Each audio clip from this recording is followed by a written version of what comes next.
பராசக்தி 1965 நடந்த ஒரு உண்மை சம்பவத்தை மையமாக கொண்டு எடுக்கப்பட்ட படம் அப்படின்னு சொல்றாங்க. இந்த படத்துல நடிச்சிருந்தது வந்து சிவகார்த்திகேயனும் அதர்வாவும், அதே சமயத்துல ஜெயம் ரவி ஒரு நெகட்டிவ் ஷேட் பண்ணியிருக்காரு, ஸ்ரீலீலா பண்ணியிருக்காங்க. இந்த படம் மிகப்பெரிய எதிர்பார்ப்பை உண்டு பண்ணி கொண்டிருக்கிறது. இந்த எதிர்பார்ப்பு என்ன அப்படின்னு பாத்தீங்கன்னா, இது பெரிய மாற்றத்தை கொண்டு வரும், இது வந்து மறுபடியும் பாத்தீங்கன்னா தமிழர்களுக்குள்ள ஒரு எழுச்சியை கொண்டு வரும் அப்படிங்கிறாங்க. அதாவது என்னன்னா, 1965 இந்திய எதிர்ப்பு போராட்டம் நடந்தது. இந்த இந்திய எதிர்ப்பு போராட்டத்தில் கலந்து கொண்ட மாணவர்கள் பற்றிய ஒரு கதை அப்படிங்கிறாங்க. இந்திய எதிர்ப்பு போராட்டம் என்பது 1964 வந்து நமது அண்ணாதுரை அவர்களும் முத்தமிழறிஞர் கலைஞர் அவர்களும் ஈடுபட்ட ஒரு மிகப்பெரிய போராட்டம். இந்த போராட்டம் வந்து அவங்களெல்லாம் பிடிச்சி உள்ள வச்சுட்டு நீங்க எப்படி எல்லாம் வந்து பண்ணலாம் அப்படி இப்படின்னு சொல்லி எல்லாம் சிறைக்கு போனதுக்கு அப்புறம் வெளியில மாணவர்கள் மாபெரும் போராட்டத்தை நடத்தினார் அப்படின்னு சொல்லி நிறைய விஷயங்கள் வந்து பண்ணியிருக்காங்க. அப்போ இந்த கதைப்படி வந்து சிதம்பரம் அண்ணாமலை யூனிவர்சிட்டி அப்படின்னு சொல்லிட்டு அந்த அண்ணாமலை யூனிவர்சிட்டியில் அந்த ட்ரெயிலர்ல காமிக்கிறாங்க. அண்ணாமலை யூனிவர்சிட்டியில் நடந்த ஏதோ ஒரு சம்பவம் இருக்கு, முக்கியமான சம்பவம் இருக்கு. அந்த அண்ணாமலை யூனிவர்சிட்டியை சார்ந்து அதுக்கு அருகில் நடந்த ஒரு சம்பவம். அது என்ன சம்பவம் அப்படிங்கிறத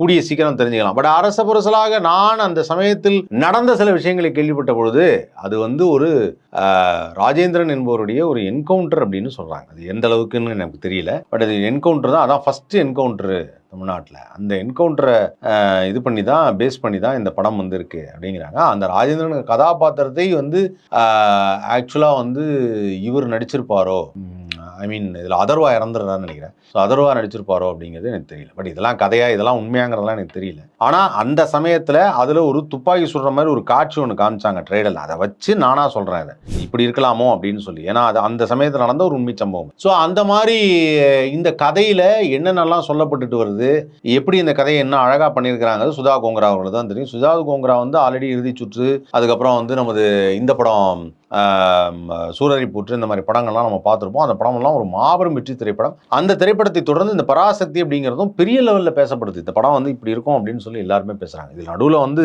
பராசக்தியை பற்றி கலைஞர் அவர்கள் சொல்லும்பொழுது சொன்னாங்க, பராசக்தி பேர் வைத்ததிலே பரபரப்பு, திரைக்கதை எழுதுவதில் பரபரப்பு, இதில் நடித்த நடிகர்களே பரபரப்பு அப்படின்னு சொல்லிட்டு ஒரு வீடியோ சொல்லியிருந்தார். சூப்பராக இருந்தது. அன்றே பரபரப்பானது பராசக்தி அப்படின்னு சொல்லி 1952. பட் 1952 வந்த பராசக்தியில் இந்திய எதிர்ப்பு போராட்டம்லாம் கிடையாது. ஏன்னா அப்போ வந்து இது 1965 வந்த விஷயம். 1952 நடந்ததில் அந்த மாதிரி போராட்டம்லாம் கிடையாது.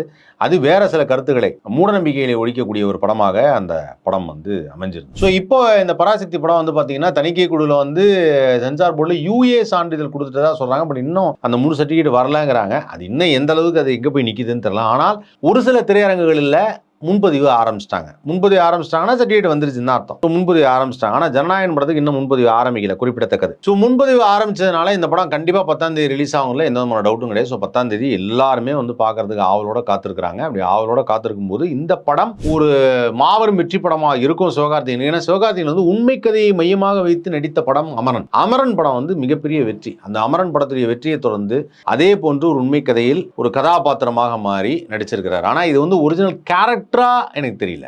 அது படம் வந்ததுக்கு அப்புறம் தான் தெரியும். வாழும் மனிதரோ இல்லை வாழ்ந்த மனிதரை பற்றி எடுத்துருக்காங்களான்னு தெரியல. ஆனால் ஒரு கதை, புனையப்பட்ட ஒரு கதை, அந்த சமயத்தில் இருந்த மாணவர்கள் அவர்களுக்குள்ள ஒரு எழுச்சி அப்படின்னு சொல்லி. ஸோ இந்த படத்தில் அவங்க என்ன சொல்லியிருக்காங்கன்னா, சென்சார் போர்டில் சில டயலாக்களை இப்பவும் கட் பண்ண சொல்லியிருக்காங்க. சில கிளர்ச்சி ஊட்டும் டயலாக்லாம் இருக்குது. அதாவது அந்த காலத்தில் வந்து தமிழக மக்களிடையே கிளர்ச்சி ஏற்படுத்தியது அப்படின்னு சொல்லி எல்லாம் சொல்லியிருக்கிறாங்க. அது என்ன டயலாக்கு என்ன மாதிரி இருக்குங்கிறது தெரியல. இந்த படமும் ஒரு 10ஆம் தேதி மிகப்பெரிய வெற்றி அடையணும் அப்படிங்கிறது தான் எல்லோருடைய எண்ணமும். இப்போ எல்லாரும் என்ன கான்சன்ட்ரேட் பண்ணுறாங்கன்னா, ஜனநாயகன் பராசக்தி அப்படிங்கிறத கான்சன்ட்ரேட் பண்ணிட்டு இருக்காங்க. பட் இங்கே சைலண்ட்டாக இன்னொரு வீடியோ வந்தது. அந்த வீடியோ நிறைய பேர் பார்த்துருப்பீங்க. நான் திடீர்னு அந்த ஃபேஸ்புக்கில் பார்க்கும்போது சன் பிக்சர்ஸ் வந்து போட்டாங்க, we are happy to say rerelease that அப்படின்னு போட்டு, அல்டிமேட் சார் நம்ம அஜித் குமார் நடித்தா மங்காத்தா படத்தை ரீரிலீஸ் பண்ணுறோம் அப்படின்னு இருக்காங்க. அது 23ஆம் தேதி.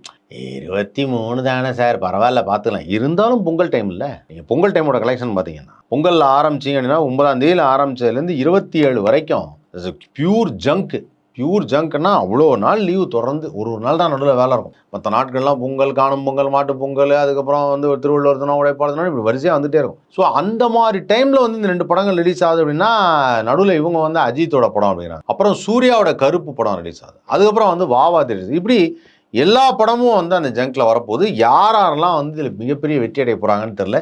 எந்த படம் மக்கள் மனதை கவரப்போகிறது அப்படிங்கிறதும் தெரியல. தான் உண்மை. ஸோ பராசக்தி வேற ஒரு பரிமாணத்தை கொடுக்கும், சிவகார்த்திகேயனுக்கே வேற ஒரு பரிமாணத்தை கொடுக்கும் தான் நம்புறேன். அதே மாதிரி இந்த படம் ஃபர்ஸ்ட் 14ஆம் தேதி தான் ரிலீஸ் ஆகும்னு சொல்லியிருந்தாங்க. அதுக்கப்புறம் 10ஆம் தேதிட்டாங்க. சில காரணங்களாலன்னாங்க.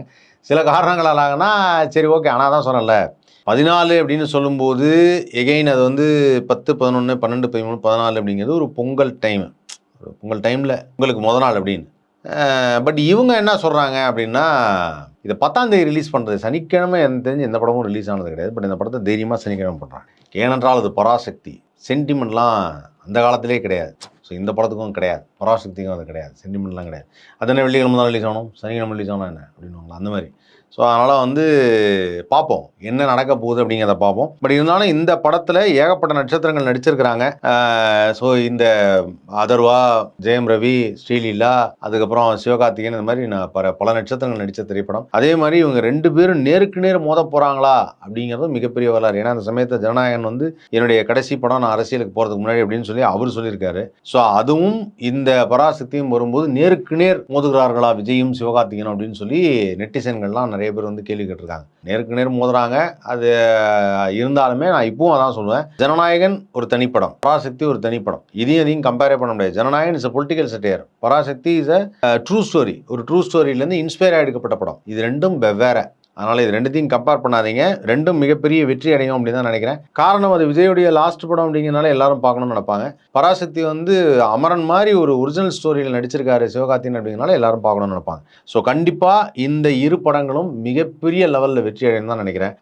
அதற்கான நேரம் வந்து கொண்டிருக்கிறது. அந்த நேரம் வந்த பிறகுதான் தெரியும். கிட்டத்தட்ட வந்து பார்த்தீங்கன்னா இந்த படத்தை, பராசக்தி படத்துடைய OTT உரிமத்தை ZEE5 வாங்கியிருக்காங்க. பாருங்க, இங்கே எல்லாத்துலேயுமே போட்டி தான். அதான் நான் என்ன நினச்சேன், ஜனநாயகன் ஆடியோ லான்ச் நடந்தப்போ வந்து அந்த ஆடியோ லான்ச்சை வந்து விஜய் டிவி வாங்குவாங்க அப்படின்னு நினச்சேன். இந்த பக்கம் இவங்க வாங்க மாட்டாங்க, சன் டிவியில் விஜய் டிவி வாங்க, அதை ZEE5 வாங்கினாங்க. காலம்பூரா விஜய் டிவிக்கேன்னு சொல்லிட்டு இருந்த அவங்க எதுவும் வாங்கலை.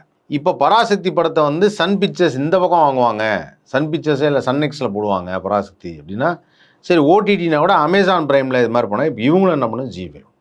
எல்லாமே ஒரே போட்டியாக இருக்கும். ZEE5லேயே இப்போ ரெண்டுத்தையும் அவங்க ப்ரமோட் பண்ணி ஆகும். இன்னும் ஜனநாயகனோட ஓடிடி யாருன்னு தெரியல. ஏற்கனவே உள்ள சேட்டலைட் ரைட்ஸ் ஜனநாயகனோட ஓடிடி அமேசான் இருக்கும்னு அமேசானுக்கு போட்டிருப்பாங்க. ஸோ அதனால் வந்து ZEE5க்கும் ஒரு ஜாக்பாட்டு, ஜனநாயகன் வாங்கிய அந்த ஓடிடிக்கும் ஒரு ஜாக்பாட்டு. நெட்ஃப்ளிக்ஸா அமேசானா யார் வாங்கினான்னு எனக்கு சரியாக தெரில. பட் இருந்தாலும் அவங்க 2 பேருக்குமே ஒரு சூப்பரான வரவேற்பு. ஆக மொத்தம் ஊர் 2 பட்டா கூத்தாடிக்கு கொண்டாட்டம்னு பழைய பழமொழி ஒன்று உண்டு. ஆனால் இங்கே எல்லாரும் சினிமாவில் இருக்கவங்க அப்படியே அங்கங்கே 2 பட்டு பிளவுபட்டு இருக்கிறதுல ஒரே கொண்டாட்டத்தில் இருக்கு.